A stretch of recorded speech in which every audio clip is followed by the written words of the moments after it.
सोचिए, एक गहरी अंधेरी रात। हवा इतनी तेज है कि साए साए की आवाज आ रही है और गांव की गलियां एकदम बिल्कुल सुनसान। आज की जो हमारी कहानी है ना, वो कुछ ऐसे ही माहौल से शुरू होती है। ये कहानी है एक गांव के विश्वास की, एक टूटे हुए वचन की और उस वचन के टूटने से जागे एक क्रोध की। तो सोचिए, क्या होता है जब कोई रक्षक ही भक्षक बन जाए?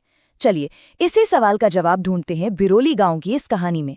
एक ऐसी जगह जहां एक आत्मा से उम्मीद की जाती है रक्षा की। लेकिन क्या हो अगर वही आत्मा अपना हक मांगने आ जाए, तब क्या होगा? हमारी कहानी की शुरुआत होती है विरोली गांव की एक तूफानी रात से। एक ऐसी रात जब कुछ ऐसा हुआ जिसने साफ साफ इशारा दे दिया था कि आगे कुछ बहुत बुरा होने वाला है। और देखिए, हुआ क्या? सब कुछ एक साथ होने लगा।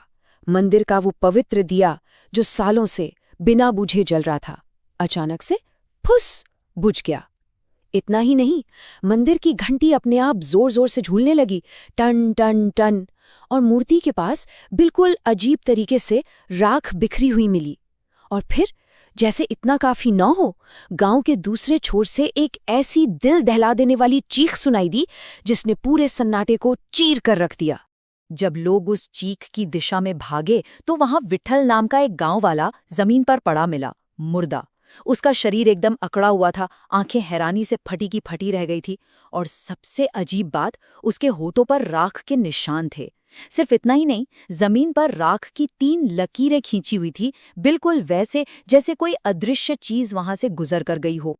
ये सब देखकर गांव के पुजारी गणेश राव बस इतना ही बोले, राखनदार कभी बिना संकेत के नहीं सोता। और ये पहली बार था जब उस रहस्यमयी शक्ति का नाम लिया गया, राखनदार। एक ऐसा नाम जो गांव वालों के दिलों में डर और श्रद्धा दोनों एक साथ पैदा कर देता था। तो आखिर ये राखनदार है कौन? इस सवाल का जवाब जानने के लिए चलिए थोड़ा वक्त में पीछे चलते हैं, सदियों पीछे, जहां से इस रक्षक आत्मा की कहानी शुरू होती है। राखनदार बाबा दरअसल गांव के मंदिर से बंधी हुई एक रक्षक आत्मा है। कहा जाता है कि वो कभी एक जीते जागते इंसान थे, एक साधु जिन्होंने एक राक्षस को कैद करने के लिए अपना बलिदान दे दिया और खुद पवित्र राख में तब्दील हो गए। तो कहानी कुछ इस तरह है कि सदियों पहले ना एक तांत्रिकनी ने गांव पर एक प्रेत भेज दिया था जो खूब आतंक मचा रहा था। फिर ध्रुवनाथ नाम के एक साधु आए लोगों को बचाने के लिए। उन्होंने उस तांत्रिकनी से एक भयंकर युद्ध किया और आखिर में उस प्रेत को अपनी ही आत्मा के अंदर बांध लिया, उसे कैद कर लिया। लेकिन इसकी एक कीमत थी। इस प्रक्रिया में उनका पूरा शरीर राख में बदल गया और वो बन गए गांव के हमेशा के लिए रक्षक, राखनदार। इस बलिदान के बाद ना गांव और राखनदार के बीच एक वचन बंध गया, एक पैक्ट। वो ये कि आत्मा को शांत और सुरक्षात्मक बनाए रखने के लिए गांव वाले हर साल आषाढ़ की पूर्णिमा को एक बकरे की बलि देंगे। बस इसी के बदले में राखनदार उनकी रक्षा करता रहेगा। और सदियों तक ये परंपरा आराम से चलती रही, सब ठीक था। लेकिन फिर वक्त बदला और एक ऐसा बदलाव आया जिसने इस सदियों पुराने वचन को तोड़ कर रख दिया। और बस यहीं से आने वाले आतंक की नींव रखी गई। गांव में एक नए सरपंच आए, शंकर राव। अब ये आधुनिक सोच वाले थे, शहर में पढ़े लिखे। वो इन सब परंपराओं को अंधविश्वास मानते थे। पुजारी गणेश राव ने उन्हें बहुत समझाया, चेतावनी भी दी। बोले वो एक बंधी हुई आत्मा है, अगर उसका व्रत अधूरा रहा तो वो खुद अपना हक लेने आएगा। लेकिन सरपंच ने उनकी एक न सुनी। उनके लिए ये सब बेकार की बातें थीं। और बस सरपंच के आदेश पर सदियों से चली आ रही बलि की प्रथा बंद कर दी गई। एक वचन टूट चुका था। वचन टूटा और वचन के टूटते ही गांव पे राखनदार का क्रोध बरसना शुरू हो गया। वो शक्ति जो अब तक गांव को बचा रही थी, अब उसी गांव का शिकार करने लगी थी। सबसे पहले खेतों में मवेशी मरे हुए मिलने लगे। उनके शरीर अजीब थे, जैसे अंदर से जल गए हों। फिर गांव के कुएं के पास लोगों को परछाइयां दिखने लगी जो पीछे सिर्फ गीली राख छोड़ जाती थीं। धीरे धीरे गांव वाले गायब होने लगे। उधर नए सरपंच को डरावने सपने आने लगे। और फिर एक दिन वो भी अपने घर में मरे हुए पाए गए। मौत का कारण दिल का दौरा। लेकिन उनके चेहरे पर अब तो पूरे गांव में दहशत फैल गई।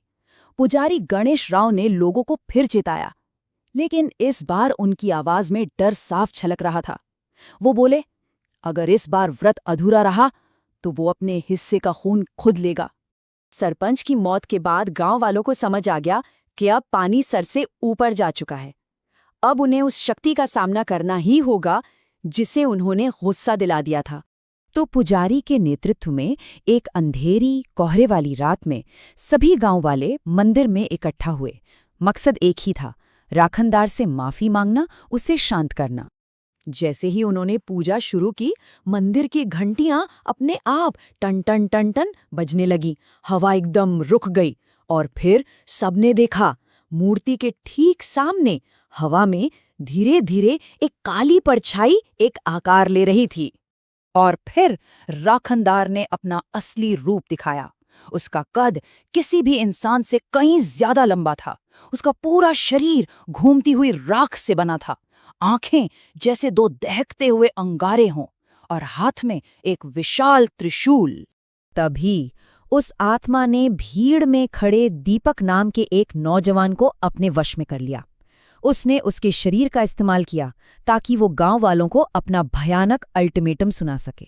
दीपक के मुंह से राखनदार की एक गहरी भारी आवाज गूंजी। उसने कहा, मेरा व्रत तोड़ा गया, मेरे व्रत का खून मुझे दो और मेरी रक्षा जारी रहेगी, वरना ये गांव मिटा दिया जाएगा। साफ सीधी चेतावनी, कोई बीच का रास्ता नहीं। राखनदार की इस चेतावनी के बाद गांव वालों ने एक फैसला लिया, एक ऐसा फैसला जिसने गांव में एक अजीब सी असहज सी शांति तो ला दी। लेकिन क्या वो काफी था? गांव वालों ने वचन दिया कि वो अनुष्ठान को फिर से शुरू करेंगे, लेकिन आधुनिक समय के हिसाब से उन्होंने एक समझौता किया। अब वो बकरे की जगह नारियल की बलि देते हैं। तब से गांव में शांति तो है, लेकिन वहां के लोग मानते हैं कि अगर कभी कोई पूजा भूल जाए तो रात को मंदिर की घंटी अपने आप बजने लगती है और हवा में एक आवाज गूंजती है, माझा व्रत अपूर्णा है, यानी मेरा व्रत अधूरा है। और ये बात हमें सोचने पर मजबूर कर देती है कि क्या एक नारियल का बलिदान एक आत्मा के सदियों पुराने वचन को पूरा करने के लिए सच में काफी है?